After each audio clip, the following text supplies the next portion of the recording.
หรือบ่ไปเอาไปคนนึงเอาไปดิไปโน่เราจะเริ่มเกมแรกน้ำกันเขาจะเริ่มเกมแรกน้ำกัน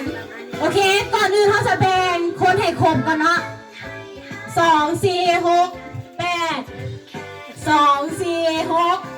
2 4 6อ้าวกลุ่มที่มี8ไปหากลุ่มที่น้อยๆนะอุ้ยอาจารย์ดวงลงมาแล้วอาจารย์ดวงพาหลานไปเลยอาจารย์บุญเวิร์น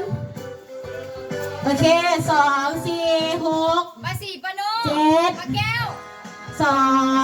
4 6อ้าวอาจารย์เบิร์นมีอาจารย์มาแจมน้ำอ่ะกำลังมาอาจารย์ไปว่าสิสาวเสื้อแดงมาเล่นเกมน้ำก้อยแดงสาวเสื้อแดงไม่เล่นเกมน้ำพอนะ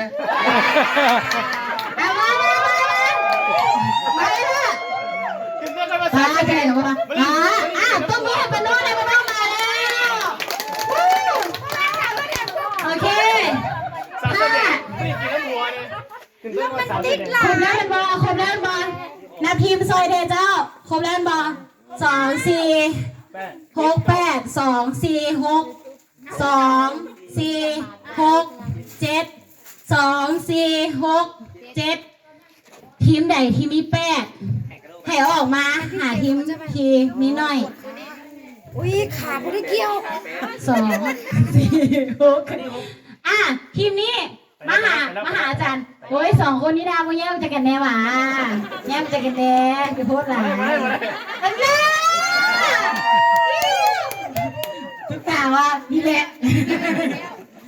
โอเคอันผู้สาวข้างหลังเสื้อแดงผ่าแขนเอาสาวเสื้อแดงอย่าพูดหลายเอาประท้วงวันอาทิตย์นี้ถ้าสาวได้เฮ็ดแล้วกินพวกเขาจะมากินข้าวเอากินข้าวบดด่วนเลยเอาผัดมาเอาประท้วงอย่าเข้าเรือเลยเอาวันนี้นะให้มันพูดกันไปเอาวันนี้เขาจะมาอีกนะตัวมือเด้เป็นไงพวกนี้กินข้าวต้มไปดูไปดูกับอาจารย์ด้วยเลยไปอยู่กับอาจารย์ด้วยเลยเขาจะกินข้าวต้มไปเห็นป่ะเอาไม่เบียถ้าไม่เบียขึ้นไปเป็นผู้นำรายการพวกเขาจะมาฟังเอาพวกเขาจะหันหน้าหนีเลยเอาไม่เบียต้องสินมัสการแม่เบียร์สินมัสการพระเจ้าหมดได้แล้วแต่สิเขาต้องส่งตัวแทนหมู่บ้านแต่กดดันอันนี้บอตัวแทนหมู่บ้านกดดันเจ้านะโมเมนต์เขาไปอันเมะเจ้าเบิ่งอาจารย์ก็ห่วงแล้วปนุก็ห่วงแล้วอันนี้เป็นสิ่งที่สำคัญเนาะอันนี้เป็นการสมัคคีทำร่วมกันนะคะโอเค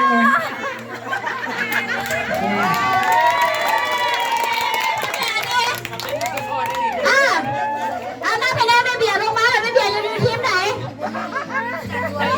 ทีมอาจารย์ด้วยเนาะไปเข้าทีมอาจารย์ด้วยเลยถ้าพร้อมแล้วข้าพเจ้าอยากให้ทุกคนเงียบก่อนเนาะเงียบแล้วตบมือให้ตัวเองที่ตัวเองกล้าหันลงมาลิ้นน้ำกันเนาะมือนี้ใครที่จะเจ็บเอวหรือว่ามีการเจ็บตัวหน่อยนึงยามันเมื่อละอธิษฐานมีอย่ามองมีเอียงมีลูกมีผัวไส้มีลูกมีเมียไส้เนาะขั้นกันให้ไปบวชวันอาทิตย์แดงมันได้ในมืออื่นเนาะโอเคถ้าทุกคนเห็นดีแล้วกันเราบอกว่าอาเมนนะอาเมนโอเคถ้าพร้อมแล้วข้าพเจ้าจะมอบให้ผู้นำเกมเนาะ2 คนนี้เป็นคู่5ของปี 2023เนาะนี่แต่ว่าเขาอธิษฐานซอยกันเนาะบอกเธอได้จัดในปีนี้เนาะเจ้าอายอย่างขอไว้ว่าเจ้า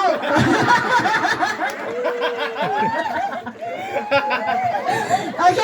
ถ้าพร้อมแล้วขอเสียงตบมือให้อามกับตุนนะเจ้าสบายดีพี่น้องแต่ว่าผู้ซวยเฮากับขี่รถจักรเมื่อปลาแล้วเนาะบ่เป็นหยัง เพราะว่าหนูก็มีมัวเมือแล้วว่าเป็นอย่างเนาะเฮามีซัมนี่อยู่นี่เฮาจะลิ้นเนาะด้านนี้ชื่อว่าเกมแอลซิงเนาะเดี๋ยวเฮาสิพาพี่น้องแต่ว่าอยู่นี่สถานที่เฮาบ่เอื้อมหน่วยเนาะเฮาจะจัดอยู่เทิงให้เรียบร้อยแล้ว พี่น้องต้องจื้อกลุ่มของตนเองเนาะว่ามีไผแน่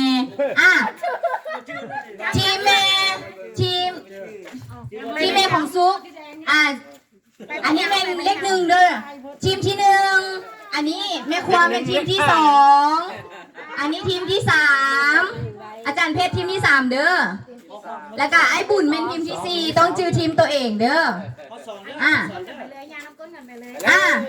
ทีมที่หนึ่งยางน้ำก้นกันไปเลยขึ้นเทิงน้ำข้าพเจ้ามาถ้าพร้อมแล้ว1 2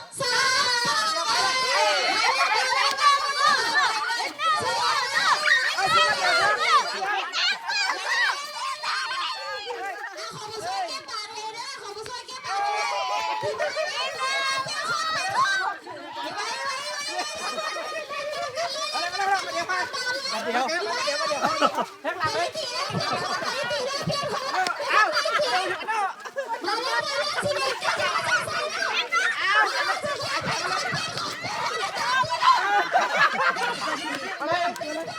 ข้างหลังเลย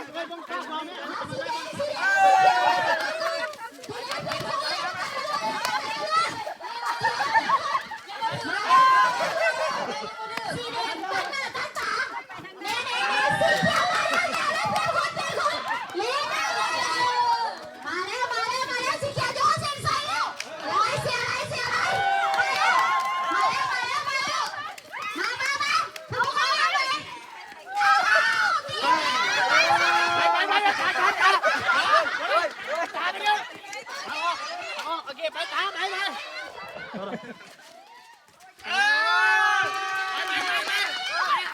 เอาขึ้นสีบนสุดท้ายแล้วไปเลยมายืนเก่าไป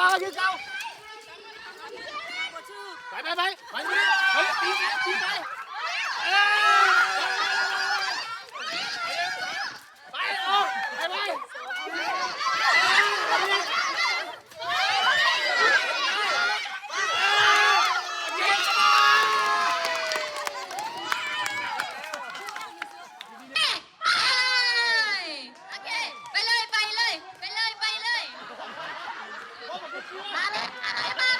ใส่มือจับเนี่ย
อันนี้ไม่ได้หลาย ห้าโอเคเท่านี้เลยห้าอีกแล้วห้าจะสั้นย้ำไปไกลขึ้นแล้วโยนเป็นลูกเดียวย้ำไปไกลขึ้นย้ำมาอยู่เลยนะสุดท้ายนั่นโบต้องไปอยู่นี่โอเค เงินลูกเดียว นั่งร้องสาวแต่โยนพร้อมกันเลยเด้อ แม่ง หนึ่ง 1 2 3ไปเลยไปเลยเอายกมาเลย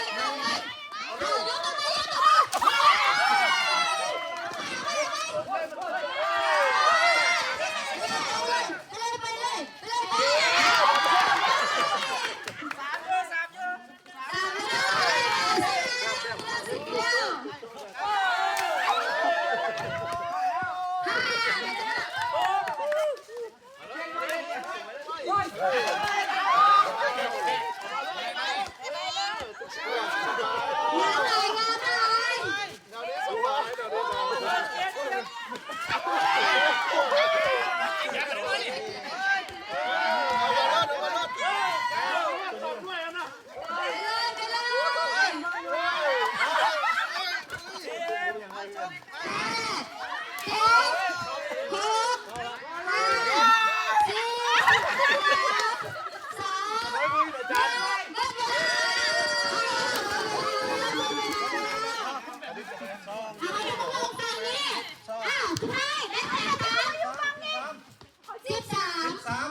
สมโพธิเสมอนั่นแหละ ไปเนาะเดี๋ยวเราจะตัดสินลูกนี่ไก่เอาไปลูกนี่ไก่เอาไปเจ้าหน้าขอตัวแทนหนึ่งคนที่จะโยนคนเดียวเนาะ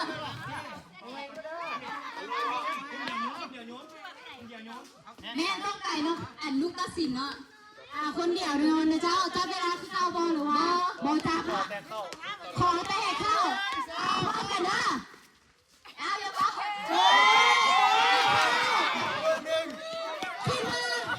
เอาอีกเอาอีกคนนั้นมันยังค่อยพูด เอาโบยับไก่อีกว่า เดี๋ยวเขาตัดสินเลยเนาะภายใน10เดี๋ยวพ่ออาจารย์10 วินาทีเขาตัดสินเนาะผู้ใดโยนได้หลายผู้นั้นชนะแมน10 วินาทีนะเจ้า10 วินาที1 2 3ไป7 6 5 4 3 2 1 0